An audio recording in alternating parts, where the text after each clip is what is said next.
प्रयागराज महाकुंभ में श्रद्धालुजनों की भारी भीड़ है।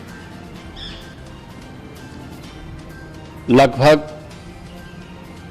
8 से 10 करोड़ श्रद्धालु इस समय प्रयागराज के अंदर मौजूद है। कल भी 5.5 करोड़ श्रद्धालुजनों ने महाकुंभ का स्नान किया था।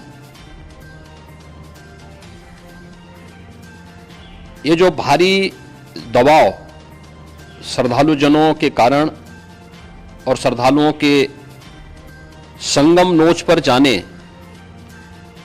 के कारण वहां पर एक बना हुआ है, लेकिन पूरा प्रशासन मौके पे वहां मौजूद है।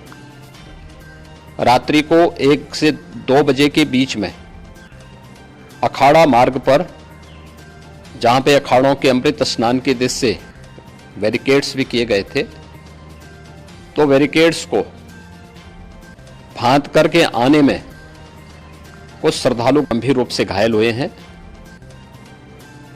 उन्हें तत्काल हॉस्पिटल में पहुंचा करके उपचार आदि की व्यवस्था उनके लिए की गई है। उनमें से कुछ श्रद्धालु गंभीर रूप से घायल हैं।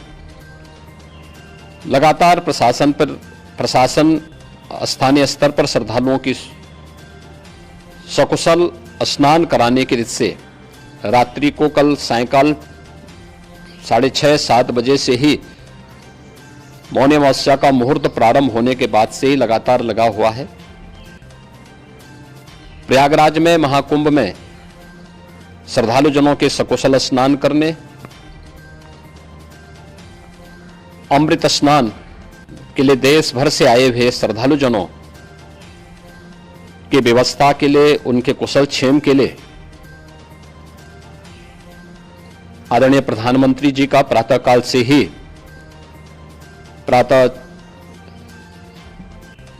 ही उनके लगभग 4 बार प्रधानमंत्री जी ने हालचाल लिया है। माननीय गृह मंत्री जी ने, माननीय राष्ट्रीय अध्यक्ष भारतीय जनता पार्टी श्री जेपी नड्डा जी ने, माननीय गृह मंत्री श्री अमित शाह जी ने भी, और प्रदेश की माननीय राज्यपाल श्रीमती आनंदीबेन पटेल जी ने भी लगातार जानकारी लेकर के सभी के कुशल क्षेम और सकुशल स्नान कराने के बारे में निरंतर रिपोर्ट ले रहे हैं। हम लोगों की प्रातःकाल से ही श्रद्धालुजन जो भी आए हैं वे स्नान कर सकें, इसके लिए यहाँ पे उच्च स्तरीय बैठक भी चल रही है, जिसमें मुख्य सचिव भी हैं, डीजीपी हैं, प्रमुख सचिव गृह हैं, मुख्यमंत्री कार्यालय के अपर मुख्य सचिव के साथ एडीजी लॉ एंड ऑर्डर के साथ साथ अन्य वरिष्ठ अधिकारीगण मौजूद हैं।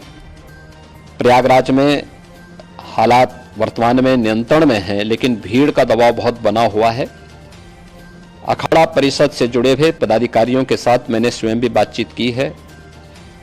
आचार्य महामंडलेश्वरों से भी, पूज्य संतों के साथ भी मेरी बातचीत हुई है, और पूज्य संतों ने बड़ी ही विनम्रता के साथ इस बात को कहा है कि नहीं, श्रद्धालु जन पहले स्नान करेंगे और फिर जब उनका दबाव कुछ कम होगा और वे सकुशल वहां से निकल जाएंगे, तब हम लोग स्नान करने के लिए संगम की तरफ जाएंगे।